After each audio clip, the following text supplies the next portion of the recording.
here's the thing about the 4 types of data analytics. If you are new to the field, then you're probably still wondering what they are. But if you've been around the data field a while, then you're probably wondering, why are people still talking about these? So in today's quick video, I'm going to answer both of those questions. And be sure to stick around to the end, because that's where I'm going to share with you a perfect example of the 4 types of data analytics discussion done right. And you can use that to pattern after in your discussions of this exact same topic. For the very best data leadership and business building advice, be sure to subscribe to my channel and hit the bell icon to be notified when a new episode drops each week. Also, a huge shout out to the community. Thank you, thank you, thank you for all of the love and support and comments and content requests.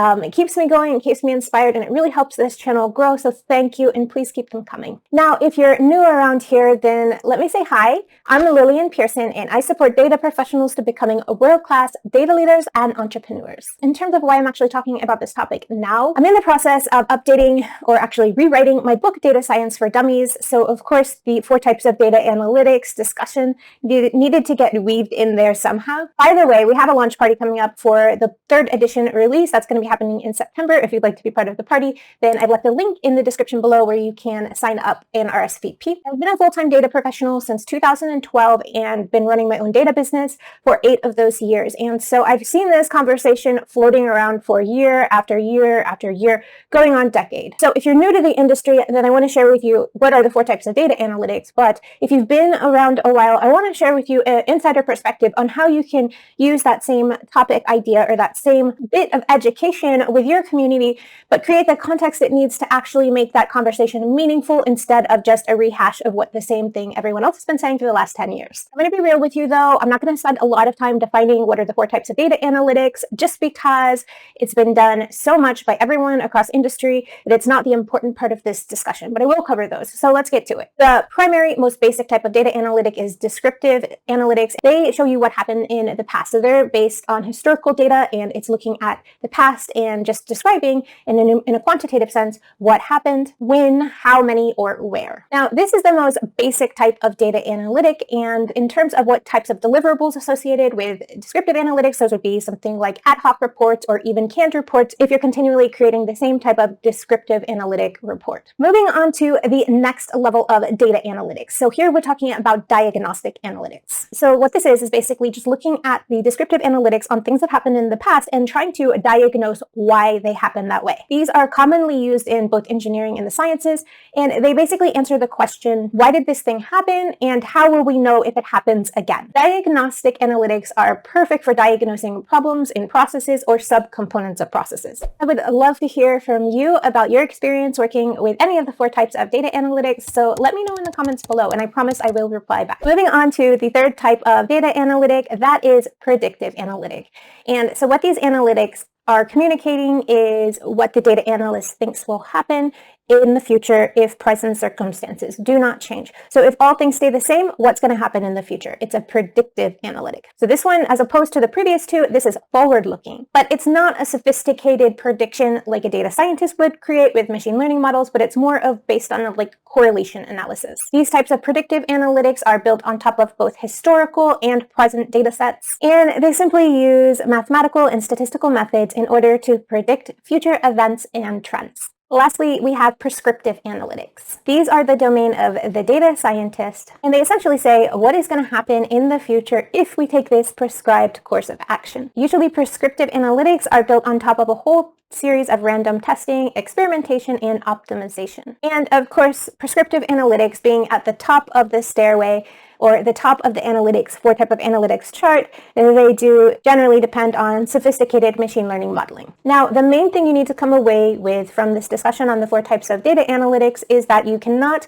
accurately predict the future if you don't have an accurate picture of what happened in the past. So what this means is to create accurate prescriptive and predictive analytics, they need to be based on accurate descriptive and diagnostic analytics first. If you're enjoying this discussion on the 4 types of data analytics, then there's a pretty good chance you're going to like the video I did on the best 5 reasons not to become a data analyst. So we will put a link to that in the description below, as well as within the cards on this video. All right, now for the juicy part. Why the 4 types of data analytics don't actually matter in 2021. The thing about any conversation you'd have with anyone offline or online is the fact that you need context and relevance in order for any sort of information to have any meaning whatsoever. So information for the sake of information just completely sucks. And honestly, there is so much noise on the internet now in the data space that it's completely overwhelming. It could push people away from even looking in online communities for new and fresh information just because there's so many people saying the same thing and it doesn't have a lot of context. So if everyone is saying the same thing, then finding something truly valuable and meaningful is like finding a needle in the haystack. The thing about this discussion about the four types of data analytics is you do not want to contribute to the noise. The four types of data analytics, yes, they are still relevant, they're still valid, you still need to know them, all of that. If you're a data professional and you want to have a conversation about these four types of data analytics,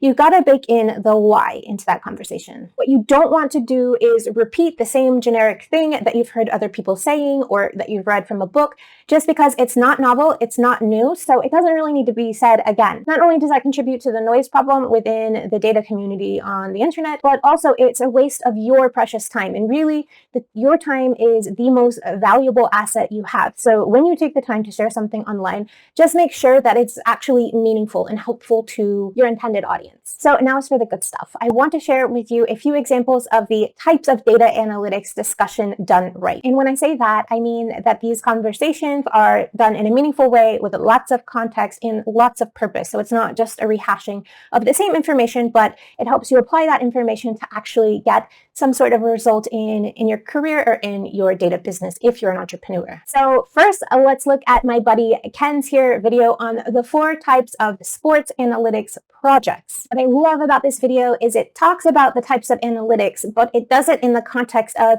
how you can do projects to attract opportunities for yourself in order to land paid work as a data analytics professional. Another thing I like about this video is it's applied to the sports domain. So any sort of discussion you're having online about data needs to be targeted to a specific avatar, a specific listener or someone in your audience that you intend to have receiving this information, and it needs to be targeted to their exact needs. So it can't be just a generic everyone in the world, like a dictionary, like 4 types of data analytics, but it needs to be like 4 types of data analytics for sports, for healthcare, for media, and really going deep into why these types of things actually matter within the industry niche to the actual listener, right? So that is how you can get traction for the personal brand you're building using the same topic as we've been covering for 10 years, but actually get traction because it's targeted and meaningful to an individual in an area of application.